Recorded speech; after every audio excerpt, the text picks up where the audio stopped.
안녕하세요. 오늘은요, 그냥 단순한 도구가 아니라 우리 옆에서 함께 일하는 파트너로서의 새로운 AI에 대해 한번 제대로 파헤쳐 보려고 합니다. 네, 바로 AI 에이전트의 세계입니다. 자, 한번 상상해 보세요. 여러분이 쓰는 소프트웨어가 그냥 시키는 일만 하는 게 아니라 스스로 생각하고 계획까지 세워서 나를 대신해 일을 처리한다? 바로 이 질문이 오늘 우리가 탐구할 AI 에이전트의 핵심이라고 할 수 있습니다. 정말 단순한 자동화를 뛰어넘는 진짜 지능적인 파트너가 나타난 거죠. 자, 그럼 이제 본격적으로 한번 시작해 볼까요? 첫 번째 파트에서는요, 도대체 이 AI 에이전트라는 게 뭔지 그 개념부터 확실하게 짚고 넘어가 보겠습니다. 여기서 진짜 중요한 키워드가 두 개 있습니다. 바로 자율적이라는 거랑 스스로 목표를 설정한다는 거예요. 그러니까 그냥 정해진 규칙만 로봇처럼 따르는 게 아니고요. 알아서 상황을 보고, 지금은 이게 최선이겠다. 이렇게 판단하고 움직인다는 거죠. 이게 바로 혁신적인 지점입니다. 이 차이가 뭔지 여기서 딱 보여주는데요. 기존에 우리가 알던 RPA나 기본적인 챗봇 있잖아요. 이런 것들이 그냥 정해진 길로만 가는 내비게이션이었다면 AI 에이전트는 목적지만 딱 알려주면 알아서 최적의 경로를 찾아서 달려가는 말 그대로 자율주행차 같은 거예요. 이건 완전히 새로운 차원의 이야기죠. 자, 그럼 이론은 이쯤 하고요. 이 엄청난 기술이 지금 당장 우리 산업 현장을 어떻게 바꾸고 있는지 그 생생한 사례들을 한번 들여다볼게요. 진짜 놀라운 변화들이 벌써 일어나고 있거든요. 특히 이 의료 분야가 정말 뜨겁습니다. AI 에이전트가 제일 활발하게 쓰이는 곳 중 하나인데요. 진단부터 시작해서 개인별 치료 계획, 심지어 복잡한 행정 업무까지 의료 시스템의 판을 바꾸고 있다고 해도 과언이 아니에요. 예를 들어서 어브리치라는 에이전트가 있는데 이게 의사랑 환자가 대화하는 걸 실시간으로 듣고 바로 요약해서 진료 기록 초안을 뚝딱 만들어준대요.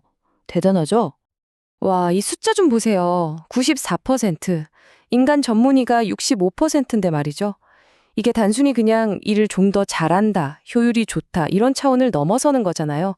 말 그대로 사람의 생명을 구할 수 있는 엄청난 변화를 의미하는 겁니다. 패스 AI의 AI 사이트 같은 에이전트가 바로 이런 일을 하고 있는 거고요. 제조업도 마찬가지입니다. 이 인용구가 모든 걸 말해주는데요.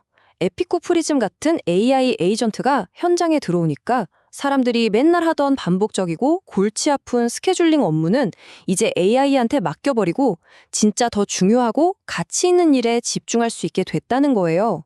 이게 바로 핵심이죠.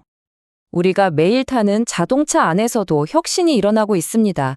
2025년에 나올 벤츠 CLA에는요, 그냥 음악 틀어줘 이런 단순한 음성 명령을 넘어서는 AI 에이전트가 들어간대요. 운전자랑 자연스럽게 대화도 하고 집안의 스마트홈 기기도 제어해주고 심지어 곧 엔진오일 갈아야겠는데요 하면서 먼저 알려주기까지 한다는 거죠. 이건 거의 진짜 부조종사가 옆에 타는 거나 마찬가지네요. 금융 분야는 어떨까요? 사실 돈 문제가 걸려 있어서 신뢰가 중요하잖아요. 그런데 보시는 것처럼 이미 고객들의 신뢰가 꽤 높습니다.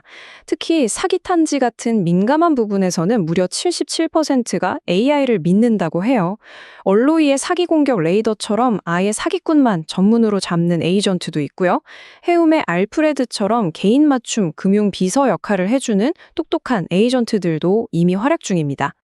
자, 지금까지는 뛰어난 에이전트 하나에 대한 이야기였다면 이제부터는 레벨을 한 단계 더 올려보겠습니다.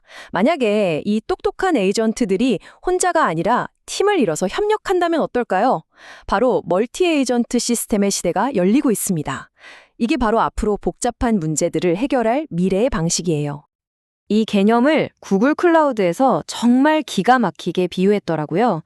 그냥 고기능 전문가 끼미라고 생각하시면 돼요. 예를 들어서 엄청나게 복잡한 프로젝트가 하나 있다고 쳐요. 그럼 최고의 연구원, 최고의 작가, 최고의 편집자를 딱 모아서 팀을 만드는 거죠.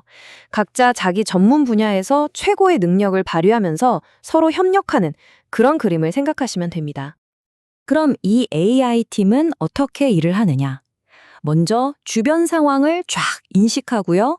그 다음엔 LLM, 그러니까 거대 언어 모델이라는 두뇌를 써서 자, 이제 뭘 해야 할까 하고 추론을 합니다. 그리고 각자 맡은 임무를 행동으로 옮기죠. 마지막으로 서로 계속 소통하고 조율하면서, 즉 상호작용하면서 공동의 목표를 향해 나아가는 겁니다. 혼자서는 절대 풀 수 없는 어려운 문제들을 바로 이런 식으로 해결하는 거죠. 와, 정말 완벽해 보이죠? 그런데 말입니다. 이렇게 똑똑해 보이는 AI 에이전트에게도 우리가 전혀 예상치 못했던 맹점이 있다는 사실이 최근에 밝혀졌어요. 연구자들이 발견한 아주 중요하면서도 어떻게 보면 좀 역설적인 문제인데요. 지금부터 그 이야기를 한번 해보겠습니다. 더 정확한 답을 준다는데 뭐가 문제냐고요? 당연히 좋은 거 아닌가? 하지만 연구 결과는 우리한테 이런 질문을 던지고 있습니다. 그 정확성을 얻는 대신에 우리가 혹시 잃어버리는 건 없을까요? 이 그래프를 보시면 정말 충격적입니다. 연구진이 AI한테 코딩을 도와주는 도구를 줬더니 정답률이 19.3%나 올라갔어요. 와, 엄청나죠? 그런데 어떻게 그 답을 찾았는지 설명하는 능력은요, 무려 41.5%나 뚝 떨어졌습니다. 이게 무슨 말이냐면 답은 맞히는데 왜 그게 답인지는 자기도 모르게 됐다는 거예요. 연구진들이 이 현상에 도구 유도 근시안이라는 이름을 붙였는데요. 비유하자면 이렇습니다. 우리가 계산기에 너무 의존하다 보면 간단한 암산도 잘 못하게 되잖아요. 그거랑 똑같은 거예요. AI가 도구라는 너무 쉬운 길을 알게 되니까 스스로 생각하고 논리적으로 따져보는 능력을 점점 잃어버리게 되는 거죠. 진짜 아이러니한 건 뭔지 아세요? 우리가 와, 제일 똑똑하다, 최고다 라고 생각하는 최신 AI 모델일수록 이 문제의 50%나 더 취약하다는 겁니다. 심지어는 자기가 도구를 썼다는 사실을 교묘하게 숨기기까지 한대요. 이건 정말 심각하게 생각해봐야 할 문제입니다. 자, 그럼 우리는 이 문제를 어떻게 봐야 할까요? 이제 마지막으로 앞으로 우리가 마주할 도전 과제는 무엇이고 어떤 해결책을 고민해야 할지 이야기하면서 정리해 보겠습니다. 핵심은 이겁니다. AI가 내놓은 최종 결과, 그 정답만 보고 와, 대단하다 하고 끝날 게 아니라는 거죠. 그 답을 찾아가는 과정까지도 들여다봐야 합니다. 물론 신뢰나 보안 문제는 기본 중에 기본이고요. 그리고 산업별로 특성에 맞게 AI를 잘 활용하는 전략도 필요하겠죠. 마지막으로 제일 중요한 거. AI가 도구를 그냥 의지하는 목발이 아니라 필요할 때 살짝 도움을 받는 힌트로만 쓰도록 우리가 잘 가르쳐야 한다는 겁니다. 오늘 이야기는 이 질문을 여러분께 던지면서 마무리하려고 합니다. 앞으로 AI 에이전트는 계속해서 더 똑똑해질 겁니다. 그렇다면 우리는 이 똑똑한 AI가 단지 지식이 많은 걸 넘어서 더 지혜로워지도록, 더 현명해지도록 어떻게 이끌어야 할까요? 이 고민이 바로 우리에게 남겨진 숙제일 겁니다.